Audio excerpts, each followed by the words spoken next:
Welcome to the reading group. We're going to be continuing a paper this time. So, did I utterly fail to get the right tabs open beforehand? Shh, you'll never know. I'm definitely not doing it right now. I am doing it right now. Oh no, mute you. How y'all doing? Hopefully real good. What if I just go to live, I guess? Sorry, I'm having a hard time finding the YouTube chat. And I want to make sure I can talk to y'alls. All right, there we go. Howdy, howdy, howdy. Welcome. Let's kick it off. So the paper that we're reading is Pay Attention to MLPs. MLP here being a multilayer perceptron. If you've ever seen a... Ooh, levels are a little bit off. Let me adjust. If you've ever seen just like a diagram of a neural network, it is that one. Let me just pull one up real quick so you can see one. There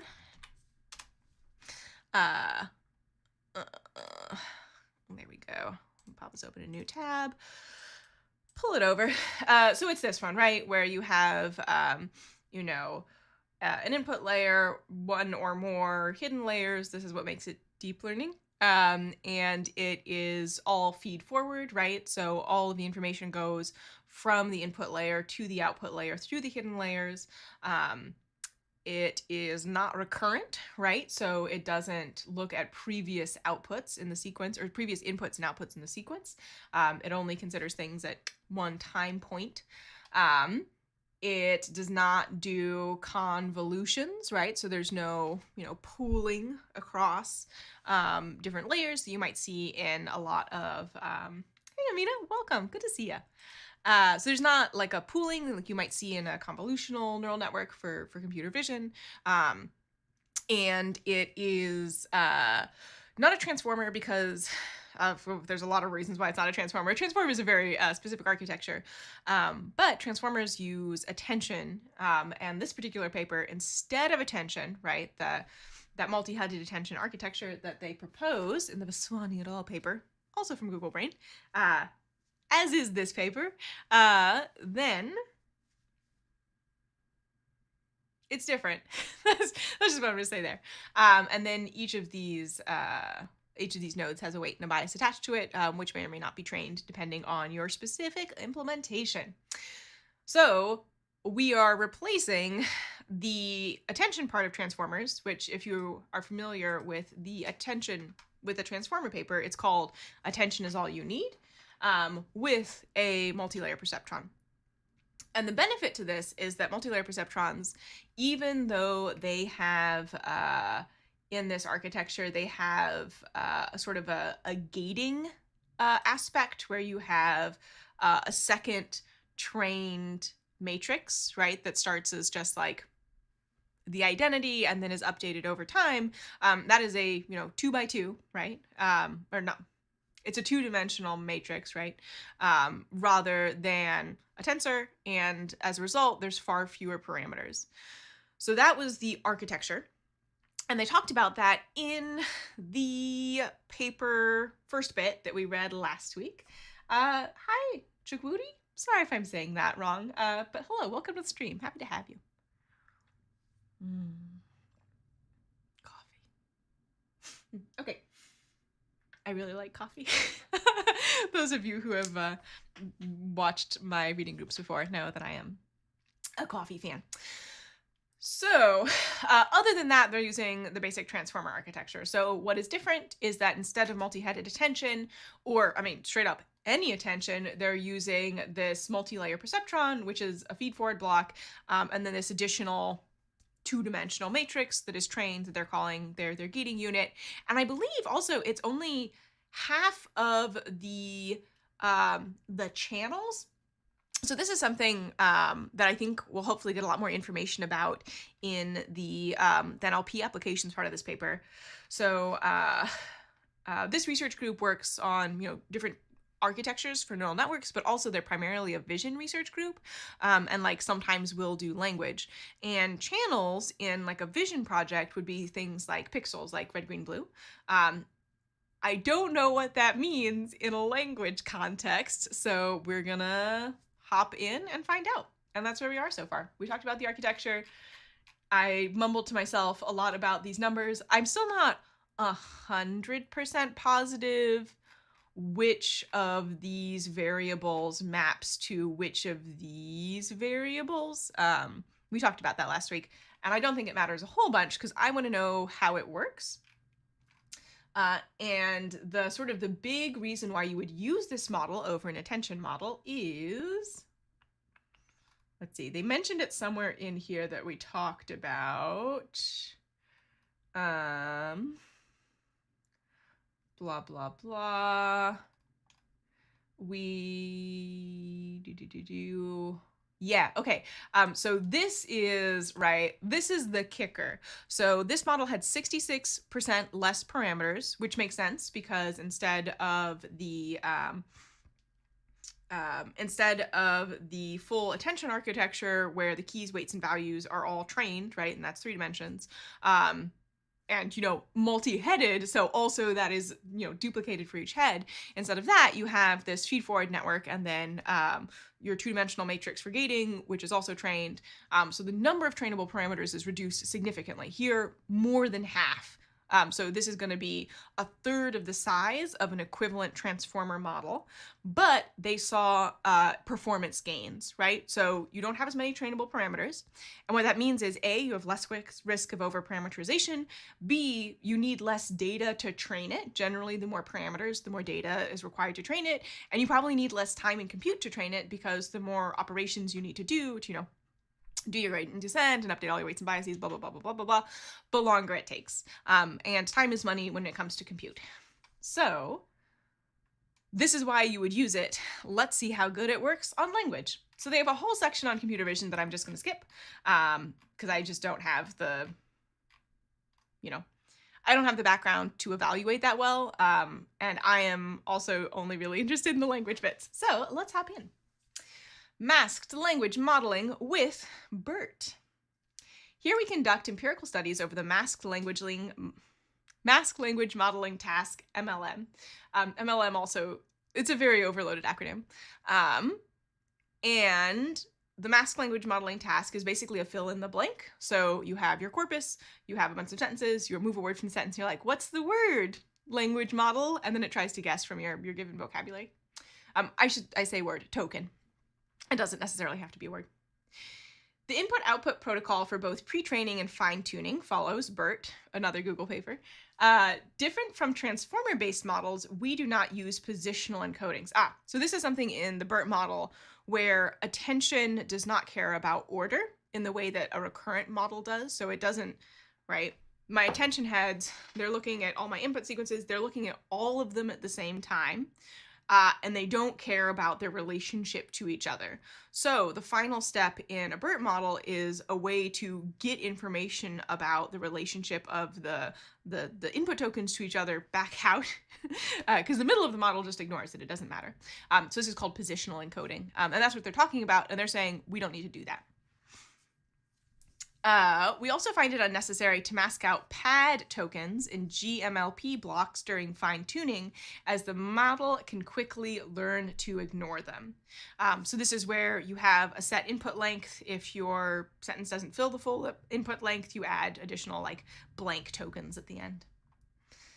For ablations and case studies, all models were trained with patch size 248, max length 128 for 125K steps over real news-like subset of C4. So this is just implementation details. For main results, models are trained with batch size 256, max length 512. Okay, so smaller batch size, bigger max length for 1 million steps over the full English C4 dataset. See Appendix A.2 for details.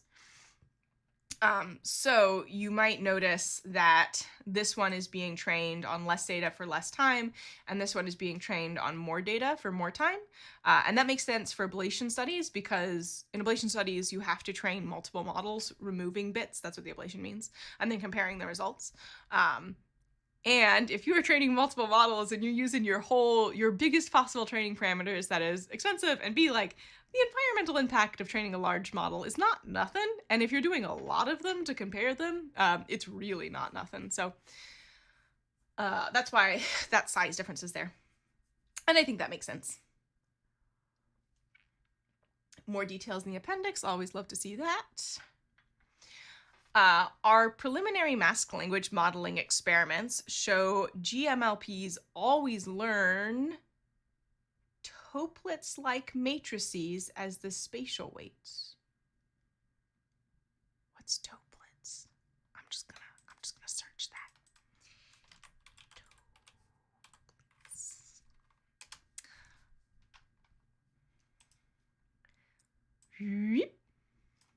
To Wikipedia. Okay, good. You can't see the whole thing. A toplets matrix, I don't even know that I'm saying that right, is a diagonal constant matrix named after autotoplets, is a matrix where each descending diagonal from left to right is constant. Oh, okay. Gotcha. The matrix is not necessarily square. Okay, so it's got like diagonal stripes, basically, and in those stripes, all values are the same, and the stripes are of width 1. Okay, that makes sense to me. I think I would prefer this to be color-coded, but that's okay. So A is on the center, B, C, D, E, F, G, H, I. Okay, so that is actually really cool because if it really is following this structure, you don't actually have to store the whole matrix. You can store just the first row and the first column and then impute the rest of the matrix when you need it, which immediately suggests to me a way to reduce model size. Particularly might be helpful for like embedded devices. Interesting. It's one of these. I don't actually need this open. All right. Is this big enough to see? I can make it a teeny bit bigger. There we go. Interesting. As the spatial weights, this means GMLPs are able to learn the notion of shift invariance from data, a property naturally implied by the mask language model task, where any shift in the input sequence does not affect the slot filling outcome. Electric Iguana says, this is the part where I reached for my cup of water, I just put my hand right in it. Just, this is why I keep a hanky next to my desk, because I can't be trusted. This is the part where they dress up a convolution as a toplets matrix, matrix multiplication. Yeah. I mean, like, I'm gonna be frank, if you have smaller models that work better, I don't mind if you're using, like, weird tricks. But yeah, we'll see what they say about it. So the point that they're making here is that, you know, if I have the sentence, my dog loves hot dogs, he does. I think all dogs really like hot dogs. Hot dogs, if you are unfamiliar with them, are a processed meat product, which in the United States is mostly made from tongue. So all dogs like hot dogs, right? If I cover all, I should be able to get back all. So blank dogs like hot dogs, I should be able to get back all. If my mask language model is like really good and like overfitted my data, right? So all blank like hot dogs, that slot shouldn't be filled by all, that slot should be filled by dogs, right? So the underlying sequence you're trying to impute should remain stable even as you shift your perspective on it and the thing that you're trying to pick up. That's what they're saying that this shows. In this case, oh yeah, there you go, convolutions. Yeah, I see your point, Electric. In this case, the learned FWB acts as a one-dimensional convolution whose kernel size equals the entire sequence length. Unlike depth-wise convolution with channel-specific filters, here the same W is used across channels. In the following mask language model experiments, we restrict W to be a toplets matrix to avoid redundant model parameterization. Okay, so that thing I was saying where if this, you know, this is the form that you have, you don't care about all of these bits in here, right? They're just redundant. I can get rid of that too. I don't need that open. Since W will be toplets-like regardless after learning, note that this constraint is empirically quality neutral. So they tried it and they see if it changed anything and it looked like it didn't, is what that means. Whenever you see empirical in a machine learning paper, it means that they did the old guess and test. W, I believe W here is the gates, question A matrix for the same size the input length sequence N and B refers to token-specific biases. Shape for W, unlike self-attention, is independent from the learned input representations. Yeah, okay, so W here is this spatial gating, which starts as, it's a matrix the same size as the input representations, and then it is multiplied by your input data for whatever it is that you're doing at that turn, and then you add the bias, right? Hold up. Element-wise multiplication. Initialize. Sorry, I'm trying to self-attention, which dynamically projection matrix and will find it for the independent representations. Okay. We normalize the input empirically. MLP models. Reproducibility. Spatial gating unit. Sorry. The initialization ensures each MLP block for UFE forward network at the early stage of training. Yeah, okay, so W is definitely the gating unit.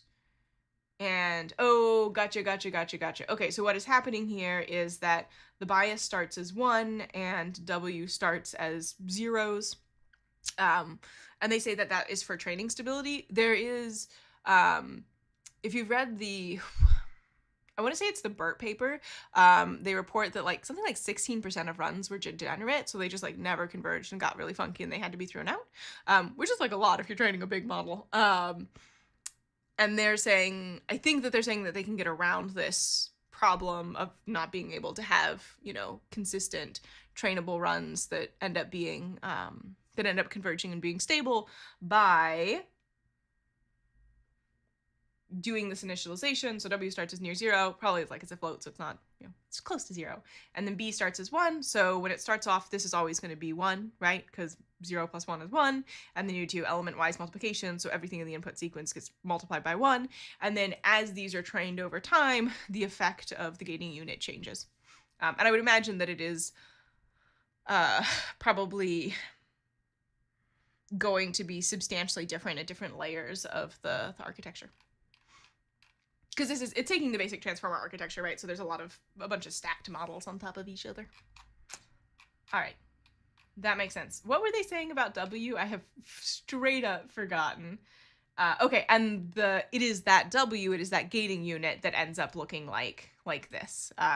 So basically it's a convolution. They've done a convolutional layer using an MLP. Period. That's what they've done. But empirically, it sounds like they're getting pretty good results, and given that the model is smaller, I'm intrigued. I'm interested. Tell me more about your small models that are data efficient. That's what I want to hear about. All right, in table 3, we establish baselines for our ablation study. This include BERT with a transformer architecture and learnable absolute position embeddings. I believe this is the base, this is the model proposed in the BERT paper. BERT with a transformer architecture and T5 style, have I read the T5? I don't think I've read the T5 paper. I don't know what they're talking about there. And T5 style learnable relative position biases. These biases are both layer and head specific, as we find this yields the best result. Okay, so it sounds like what T5 changed is that rather than using positional embeddings, they changed the bias depending on the position. I haven't read the paper. If y'all have, feel free to chime in. Same as above, but we remove all content-dependent terms inside the softmax and only retain the relative positional biases.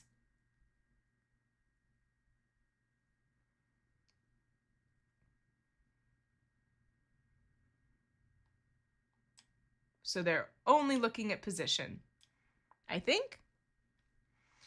This baseline is a straightforward variant of transformers without self-attention. Okay, yeah, so they're just getting rid of the multi-headed self-attention, which can also be viewed as a random Random synthesizer. And the paper for that is Synthesizer, Rethinking Self-Attention and Transformer Models. Okay, interesting. So this is an architecture that other people have worked on before where you just, yoink, pull out the self-attention. And that is important because self-attention is the bit that is data and compute greedy. MLP mixer, which replaces the multi-head self-attention module and transformers with a 2-layer spatial MLP. Okay, so they're also not the first people to do this. This is building on other work. This model was developed for image classification, and here we investigate on mass language modeling tasks using the same training setup with BERT and GMLP. Okay, so the contributions of this paper are a little bit narrower than I thought. So they are specifically, it is not just that they're using MLPs, but they're using the specific gated MLP architecture that they are proposing here. And building on previous work. MLP mixer and all MLP architecture for vision. Oh, I think I heard about this as well. I think I read about this on Twitter, and they did not actually read the paper because I saw vision in my eyes just like glazed over. I don't have much of a background in computer vision.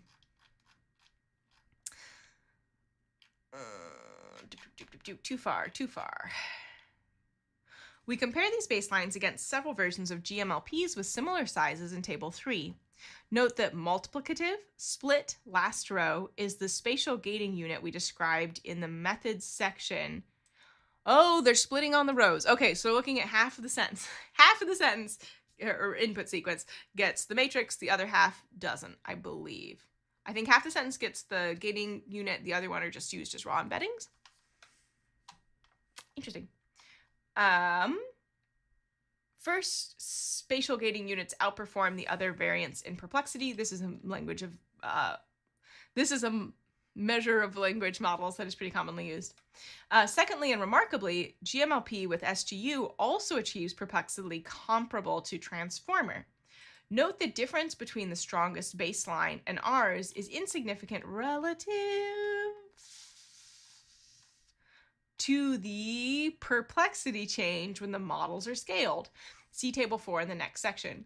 Spatial projection weights learned by GMLP are visualized in Figure 4. All right, so let's look at these results. And actually, let me just pull up. I always get Perplexity and entropy backwards.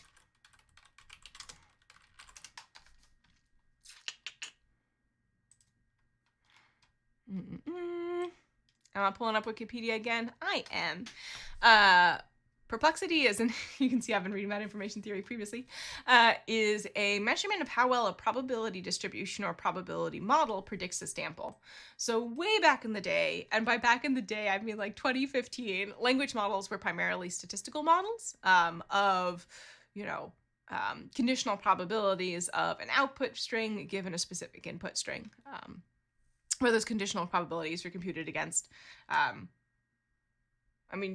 either the conditional probability of everything in the output, and then the usually token-wise was used. I hope that makes sense. Sorry, I'm having some brain times. So also feel free to ask questions if anything is not landing with you. It may be used to compare probability models. A low perplexity indicates that the probability distribution is good at predicting the sample. Okay, that's what I wanted to look up. Low is good. So we're looking for low numbers here. And Perplexity did worse than BERT-based plus relative position. So this is, again, part of the BERT paper. When you remove attention, right? So just like, no. The relative position encodings are from T5. So this is regular BERT. This is T5. This is T5 without attention. So you see it goes down, but also the number of parameters go down because you are removing attention, and this is in millions of parameters. MLP mixer, which also uses multilayer perceptrons instead of the attention mechanism, has this number. Also, you really only want to compare perplexity values for models that are trying to model the same population. I don't know if I mentioned that, because some populations are just like inherently less or more predictable. I guess a good example would be genes, right? Like there's 4 like there's 4 letters it could be the next letter in a gene. There are far more than 4 letters the next letter could be for any given phonetic alphabet. So the complexity of the modeling problem is a little bit different, if that makes sense. Okay, and then you have the linear GMLP. So these models are all smaller than any of these other models. But this one in particular is performing better than this model that's just using MLP, and also this model that is just spurt-based plus relative position minus attention. And then when you add the split GMLP, oh, okay, so this is multiplicative. So this is what they propose in above. This is what we discussed, and these are other things they could have done. So here they are just using a multilayer perceptron. Here they're taking in the input and then adding the output of, you know, a multilayer perceptron. Here they're doing element-wise multiplication. And here they're doing element-wise multiplication. And also they are, oh, I get it. This is very helpful. Okay, so they split the input sequence. Bloop. They take half of the input sequence and just keep it as it is. And then the other half they put through this gating unit, right? They do the element-wise multiplication, and then they take the element-wise multiplication of those, right? So you're basically like folding the sentence in half, doing your gating on this half of the sentence, and then doing element-wise multiplication across the 2 halves of the sentence. Okay, yeah, so, yeah, okay. Yeah. I don't know why this notation is what helped that click for me, but it is. So this has, you know, more, they split on the feature dimension rather than the sequence dimension. Oh, okay. Thank you, Electric. That's really helpful. So instead of the sentence being split in half, you have your embeddings. You chop the embeddings in half. So it's not, it's hamburger, it's not hot dog. That's a way that children in the US are often taught to fold papers, where, do you have a piece of paper without anything written on it? This is square. That's not gonna help. So if you have a piece of paper and you fold it so that the short edges come together, that is hamburger, and the long edges come together, that is hot dog. And if you imagine the sequence length and then the dimensions of the embeddings, you're folding this hot dog. No, hamburger. I don't know why I introduced this very convoluted metaphor and then had to talk through it. So you have your whole sequence, half of the embeddings for each of the tokens you keep the way it is, the other half you put through this gating mechanism, and then you bloop, element-wise multiplication it. Yeah.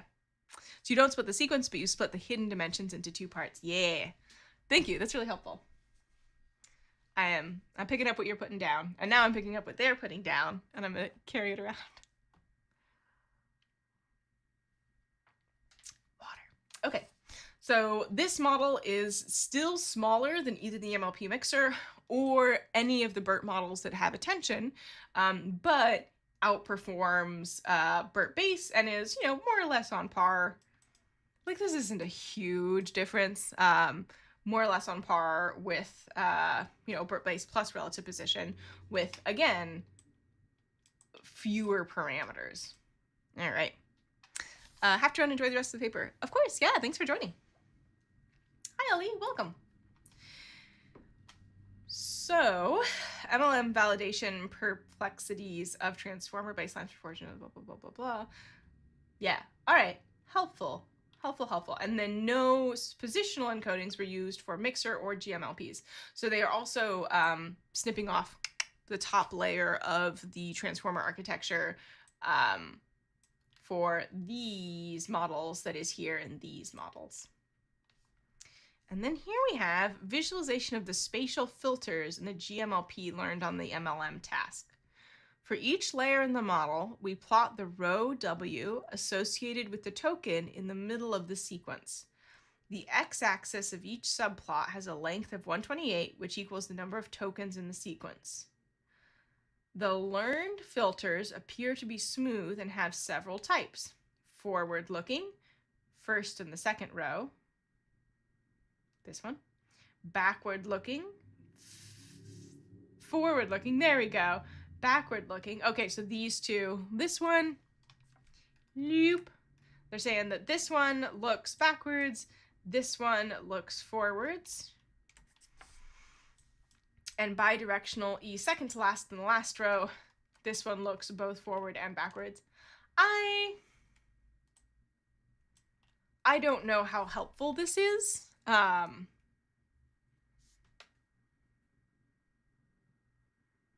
Yeah, like I guess I'm glad they shared it, but I don't know how much this is going to affect like my understanding of this model. And also, we talked about this in the office hours yesterday.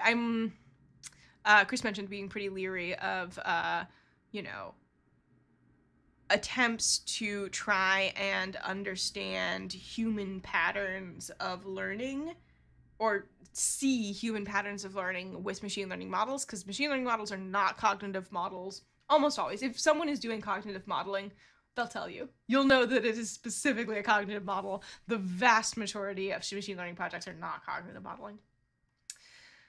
All right. So that's pretty good results. I like to see that. Model was smaller, still did good. Rosario says, what's the purpose of figure 4?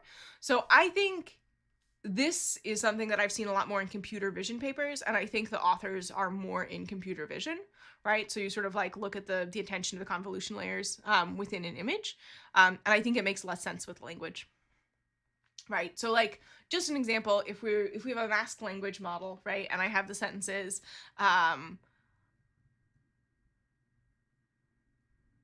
he blanks very fast, where my intended thing is runs, right? Oh, no, I need a better example. I'm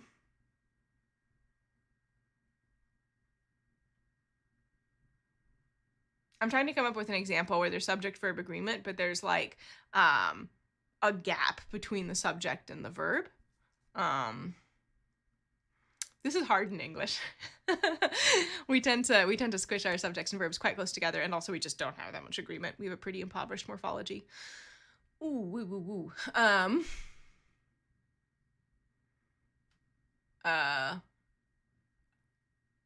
I, who am reading this paper, sometimes blank mistakes, right? So like make, I make, right? So if I'm trying to figure out what that is, I need to have attention way over here to figure out what this is because of the subject-verb agreement. Whereas in something like she, who is reading this paper, sometimes mistakes, that should be makes. So the correct answer is different, and it's different dependent on something pretty far away. And that's just something that occurs in language. So we've got like anaphors, we've got subject-verb agreement, gender agreement that's like happens in other languages. You know, and also English is very syntactically rigid, and this was trained on English in a way that a lot of languages aren't, right? So like in Russian, you'll find a lot more variation in the surface form of sentences than you do in English.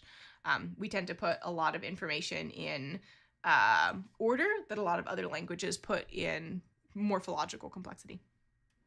So I think that's why they have it. I don't know that it's that helpful for me. I understand why they included it. I don't think it's bad that they did. I think if I were a reviewer and this were an NLP conference, I'd be like, get rid of this graph. Put it in your presentation or on your poster. I don't think it necessarily needs to be in the paper. And it also feels a little bit like Just So stories. If you're unfamiliar, Just So stories are, I think the name comes from a collection of books, a collection of stories by Rudyard Kipling, who was unbelievably racist. I wouldn't necessarily recommend looking up his work, but it's like a story that's told after the fact to explain why something is the way that it is. Anyway, yeah, he wrote The White Man's Burden. Yikes. Anyway, case study, the behavior of GMLP as model size increases. In table 4, We investigate the scaling properties of transformers and GMLPs in BERT as their model capacity grows. Okay, so if we start to add more weights, because I know y'all are going to do it, I feel like that's the something there. The analogy to computer vision paper was on point. Oh, thank you. Disciplinarity. I think in an alternate timeline, I'm probably a sociologist of science because I think it's really interesting. Specifically, we scale the depth of these models by a factor of a half, smaller, 1, the same, 2, twice as big, 4 times as big, x, and report their pre-training report their pre-training MLM perplexities on the validation set, as well as fine-tuning results on the dev set of 2 tasks in Glue. Glue is just a benchmark across a bunch of tasks. Note each individual transformer layer is effectively 2 consecutive blocks, 1 for self-attention and 1 for the feed-forward network. Right, because they're removing the multi-headed self-attention? Wait.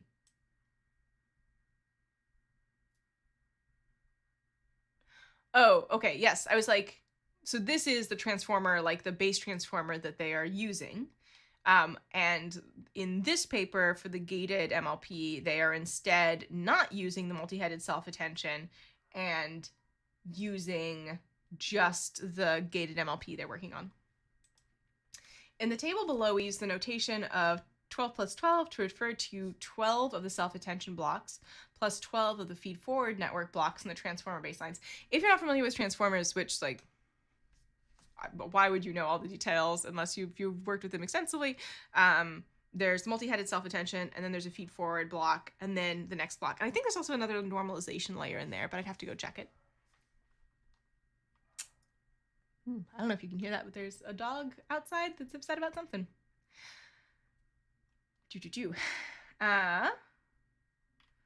The results above show that a deep enough GMLP is able to match and even outperform the perplexity of transformers with comparable capacity. We also experimented with deeper and thinner transformers with capacity fixed, but found increasing depth further does not improve perplexity. See Appendix B for more details. In addition, the perplexity parameter relationship for both architecture families approximately follow a power law. This implies that empirical scaling laws originally observed for transformer-based language models might be broadly applicable across different model families. All right, let's stick a pin in that and come back up to here. So here is the comparison. So here we have 6 feed-forward network blocks, 6 multi-headed self-attention blocks, 67 million parameters, and the perplexity. I'm not going to read all these numbers, but what you should get out of this is that as the models get bigger, right, as the number of layers increase, for each case, the number of trainable parameters for the GMLP is less than the transformer, and once you get to sufficient scale, the performance flips. So instead of the transformer having the lower perplexity, low is good, all the way down, you instead have, at a certain threshold of size, the GMLP having lower perplexity, low is good. And then this is also just like other tasks. And I believe dev set fine-tuning results. I don't know. So this is natural language inference. I think this is accuracy. And then this SST2, I don't remember. But it's just like 2 tasks from Glue, and they're reporting the performance on that. And it looks like for the natural language inference, the transformer is better than the GMLP all the way down. And for SST, I don't remember what this task is. The GMLP is better than the transformer all the way down. So it looks like there's some like different applications where GMLP seems to be doing better than the transformer, but specifically for language modeling, which is what BERT was designed for, you see a flip at around 200-ish trainable parameters. All right. And then here, they are looking at how performance changes with scale. And I mean, no performance, no surprise for people who are familiar with machine learning. As the number of parameters increase, the performance also increases. So here, perplexity low is good, so line goes down as number of parameters go up. Here, up is good, so it goes up as the number of parameters go up. And they're just saying, hey, our model is following the same general principle as these transformer models. When they're talking about power law, this kind of looks like a straight line, and this is in log scale. So if we took this and transformed it to linear scale, these would be exponential instead. Interesting. Which, I don't know. I'm happy to have general knowledge about how the choices of architecture you make affect the performance of your model. But also I think bigger models do better is not surprising. I'm gonna put it that way.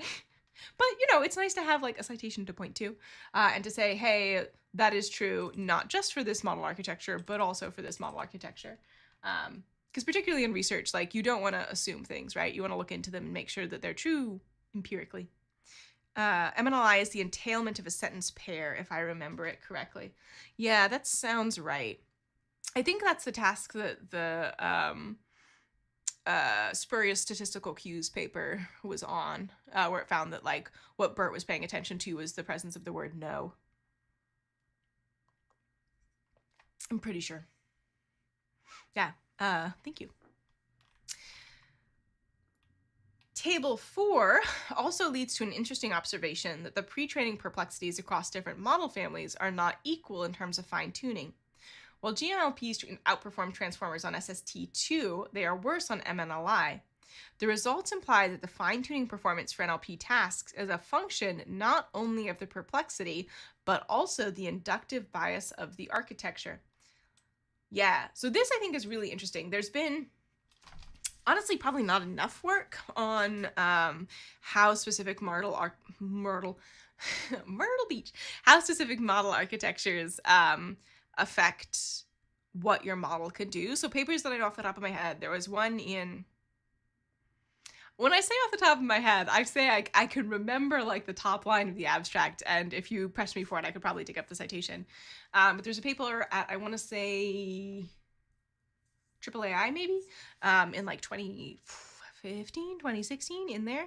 No, it would have been after that. It would have been like 2018, 2017. Anyway, that found that you need to have hidden layers that are wider than your input layers. You can't describe a non-convex decision region, I believe, or it could have been non-congruent. Anyway, your model architecture affected the sort of decision region that your model was able to describe. And then the other one, there was a paper about how recurrence models in general seem to be better at capturing hierarchical structure than, I believe it was actually looking at transformers. So it must have been after 2017, 2018-ish. Yeah, and I gave a talk about that paper at the machine learning, one of the machine learning meetups here in Seattle a while ago. I think I might be kicking around on YouTube if you're interested in the paper. But anyway, I don't think that it is surprising that different types of models are better at different tasks and different architecture choices change what happens. But also I think that there's not enough research on it. So I think this is helpful. I would love to have seen, I mean, this research group is not focused on NLP. That's not their main thing. But I would really like to see more work on this, right? I like to see a little bit more digging into it. What are the qualities of the tasks? What specific tasks work better for specific architectures, and why, right? Can I rephrase a task in a way so that it works better for a specific architecture? Because right now I think there's a lot of work on rephrasing like everything to a sequence task, because that's what, transformer architectures work well for. But that I don't think that's being done from like a necessarily like a principled understanding of the model architecture. I think it's more being done from like a practical empirical standpoint, which is not wrong, but like what I want from machine learning research is I want to know why. Amina says, we don't risk overfitting with a lot of hyperparameters. We absolutely do. But the more parameters you have, the more training data you need. So a bigger risk with a model like this where you have, hundreds of millions of parameters is that you don't have enough data to, achieve stable model performance. So yes, if you have a lot of parameters and a lot of training data, absolutely. If you have few parameters and a lot of training data, yes. If you have many parameters and little training data, no, but also you run the risk of underfitting, so having a model that's not actually generalizing very well. Yeah, good question. Rohit says, most of the implementation of MLPs have a linear layer without the bias. Is there a reason why people have stopped adding bias to their linear layers? I don't know. Like, if you're asking, like, is there, like, a good theoretical reason for removing the bias, I do not know of one. That doesn't mean there isn't one. I think it just hasn't come across my radar. Yeah, if anyone has any, like, reading recommendations for Rohit, let me know. I would also probably like to read it. And I mean, at some point, it's like, so there are the sort of theoretical research questions of like, why does machine learning work? Why do different models do different things? What models are good at what? And then there's also the sort of like social engineering, social / engineering problem of like, why are people doing things a certain way? And a lot of times people make decisions because other people have done them that way. It works for them in the moment. They're working with a legacy system and they have to implement something that works for the legacy system, and not necessarily from like a principled reason based on research. And that's sort of particularly in a field where research is moving very quickly, and the number of people that have like a really deep understanding of the research and are also working on implementations and also have like a depth of experience is like pretty low. Yeah, it is hard to say why a community does something in this situation. Anyway, that was like a little, I don't know. No, it's a good observation. I don't have an answer. And I think you could probably make a lot of observations like that in the machine learning space. Anyway, and what are they also saying? Figure 5 shows that despite the architecture-specific discrepancies between pre-training and fine-tuning, GMLPs and transformers exhibit comparable scalability. The slope is the same on both fine-tuning tasks. That means one can always offset the gap by enlarging the model capacity. In other words, the results indicate that model scalability with respect to downstream metrics can be independent from the presence of self-attention. So, like, you don't need self-attention to have good, scalability. All right. Ablation. So this is something they mentioned at the top that they were going to do, that they did also something with like a tiny bit of attention and that it really worked and really helped. Let me check the time. So far, we found that self-attention is not a required component to achieve strong masked language modeling, perplexity, or scalability. In the meantime, we have identified NLP fine-tuning tasks where GMLPs transfer less well than transformers. The fact that our MLP-like model is advantageous on SST2 but worse on MNLI is particularly informative. The former is a single sentence task, whereas the latter involves sentence pairs, premise and hypothesis. We suspect that the role of self-attention during fine-tuning is related to cross-sentence alignment, which would make sense because the transformer architecture was developed specifically for machine translation, and machine translation is like a cross-text alignment task. To isolate the effect of self-attention, we experiment with a hybrid model where a tiny self-attention block is attached to the gating function of GMLP. Tiny attention, this little doop. And this is the usual. I think it's smaller, but this looks like the usual attention mechanism.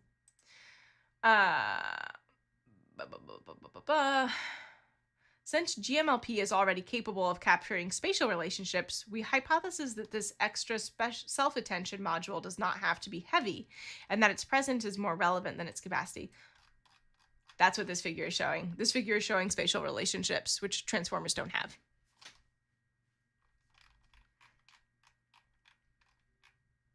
A tiny typical attention module in our experiments has only a single head.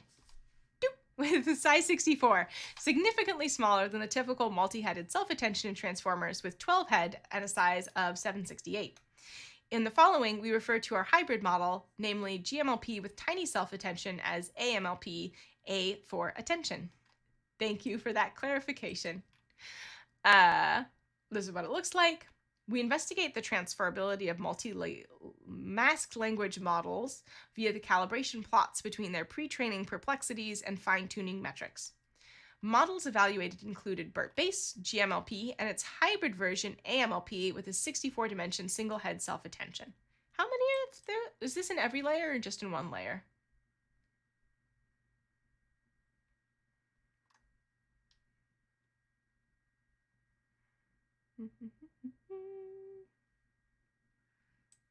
Okay, so I think this is going to be in every layer because the gated MLP is also in every layer. So there's going to be a stack of these. The data points were collected by varying the model depth or amount of data. It can be seen that GMLPs transfer better to SST2 than transformers, regardless of the presence of self-attention.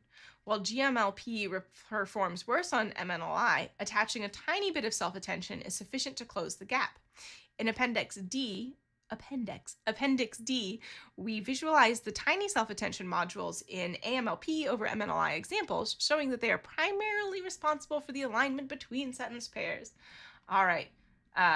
So what we should be seeing here is that these orange, I don't know what I'd call that color, fawn, I guess, this sort of like brownie orange diamond is higher. So perplexity should go down is better, accuracy should go up, and transformers here are the green dots, and they do significantly better than the regular GMLP in this MNLI, which we saw previously. But when you add a little bit of attention, then you get comparable or even better results. And adding the attention also doesn't hurt performance on this SST single sentence task. And actually helps a little bit. So like it looks like a little bit of attention helps, but you don't need everything to be attention to get the results. And not having everything be multi-headed attention means you can have fewer parameters, less data, less training time, all around a better time. In figure 8, we put together the scaling properties of the three models. Okay, so now they're adding these AMLPs. Perplexity is lower overall, and the behavior is pretty much the same, right? So like the slopes of this line and this line are the same as the other lines. They're just doing better. So the gated multi-layer perceptron, getting rid of the multi-headed self-attention and having just like one little attention head, little 64 by 64, just doop, pop it right in there right at the top, and you get pretty good results. And they were specifically talking about the because they were already doing better than the transformer in this SST task, but adding the attention improves it even more. So I would say from these results, maybe don't throw out attention entirely, but also maybe you don't need to be like, you probably don't need to go all in on attention. You can probably use something else that's a little bit less parameter hungry. Whew. All right. We got 6 minutes. I can do it. Yeah, so I'm just going to sort of scroll down to the charts because I think that's going to be the most helpful. So this is in billions. This is number of operations, and this is number of parameters. And then I want more information on table 5, model specifications. Okay, so this is just information on the models. And what you should see here is that the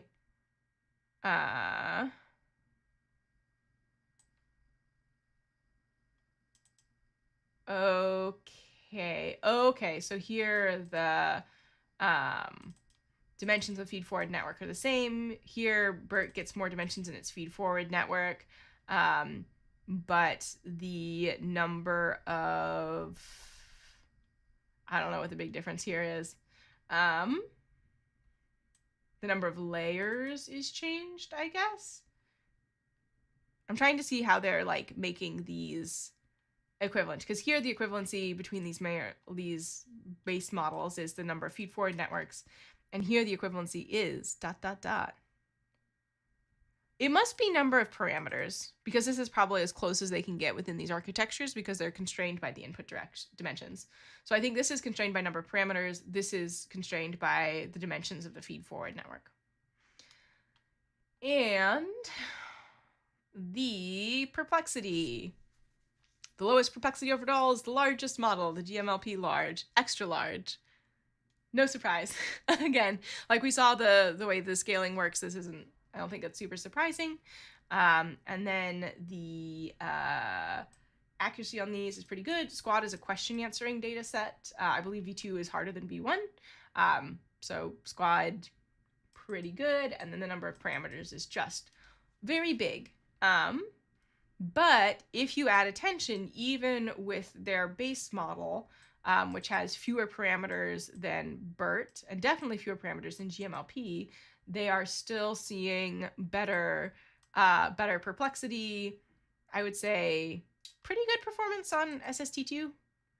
It is interesting that adding attention made it worse in this instance, given that here it made it better. So that's interesting. That might be a typo. I don't know what's going on there. Adding attention made MNLI better, no surprise. It made Squad better as well, and AMLP is actually outperforming here. This is all like pretty close. These two are pretty close. This one is way off, as is this one. And the number of attention, the amount of size given the attention here is quite small compared to this because it's just a single attention head. So, okay. I think what I'm getting out of here is that like adding a little bit of attention does help, even with a smaller model. And I think they're just saying like, hey, if we went all out and we made our model real big, we can get state of the art. I don't actually know what state of the art currently on these tasks is, but we can get our numbers to look really good. You just need to like scale up tremendously. But also something that I know about this particular research group is that they're interested in new architectures and also like efficiency, which is something that I'm interested in. So cool. Yeah, and so they said, hey, if we add like a little bit of just like a tiny self-attention head, we get GMLPs that perform transformers of similar capacity, sometimes by a significant margin, and then they're just talking about the results. The results imply that the inductive biases in the spatial gating units of GMLPs and the tiny attention are complementary to each other. That's a good point, because here they're adding attention to an existing model and seeing an improvement. And if attention and the multilayer perceptrons were capturing the same signal, you wouldn't see an improvement, right? If I have a filter that captures round things and a filter that captures orange things, and I'm trying to detect oranges, those are redundant because the round things filter is going to find them and the orange things filter is going to find them, right? And they're saying here that instead we have like two separate things and they're able to pick them apart, or that they are attending. I don't want to say that because like attention is something different here. But the information, the signal that is being detected by these parts of the model is different, right? So they're finding different things, which is a really good point. While the benefits of architectural inductive bias may vanish over increased compute, tiny attention does improve the practical values of GMLP in the regime that we investigate in this work. So I was like, is it regimen? I think it's regime. Yeah, so they're also saying like, hey, a little bit of attention with a smaller model also helps. If you just like throw several $1 million at something in terms of compute, you can probably make it work and it doesn't really matter about your model architecture. But in the practical application, when you don't have several $1 million of compute, that's where I am, probably where you are. It seems like this gated MLP plus a little bit of attention is doing quite well, which is interesting. And also I would say there's an active research in replacing attention with other things in transformers that seems to be doing pretty well. So, conclusion, our work suggests a simple alternative to multi-headed self-attention layers in transformers. We show that GMLPs, a simple variant of MLPs with gating, can be competitive with transformers in terms of BERT's pre-training perplexity and VIT's accuracy. That's a vision thing, we didn't read it. GMLPs are also comparable with transformers in terms of scalability over increased data and compute. As for BERT fine-tuning, we find that GMLPs can achieve appealing I read that as appalling. That's not what it says. Appealing results on challenging tasks such as squad without self-attention and can significantly outperform transformers in certain cases. We also find the inductive bias in transformers' multi-headed self-attention useful on downstream tasks that require cross-sense alignment. However, in those cases, making GMLP substantially larger closes the gap with transformers. I mean, yep, I think that's a general finding from machine learning. More practically, blending a single head self-attention with into GMLP allows for an even better architecture without the need for increasing model size. Yes, yes, yes, yes. Interesting. So I think this paper came out pretty recently. Like it came out earlier this month, or last month, I guess it's June now. Tempest Fugit. And I think it is promising. I would like to see more work on this and more like experimentation. You may know this about me, I am pretty conservative when it comes to endorsing new architectures, just because I come from a field that, linguistics, where there is a strong theoretical basis. Like, we don't understand human language like completely, but we also do have like theoretical frameworks that make strong predictions about human language, and those are empirical and have been tested and like they hold up. And I don't think we have that same degree of theoretical understanding of deep learning in general or specific architectures in particular. And all of our results are empirical. So published research, great, love to see it, good first step. I also want to see like other people trying it and having success. And once I have sort of like a good understanding of applications where it's been successful, that's when I'm like, okay, maybe I'll try it.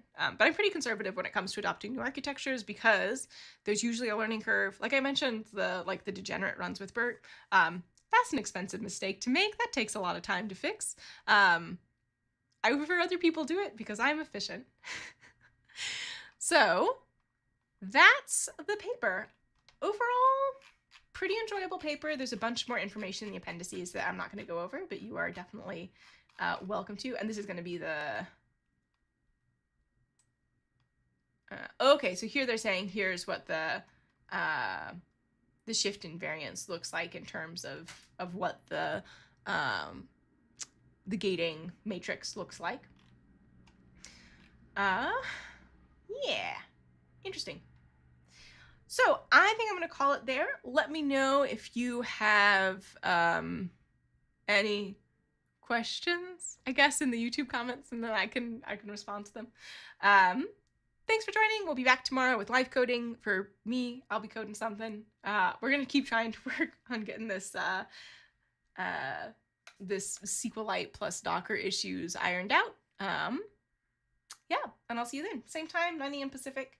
Have a great day, and I'll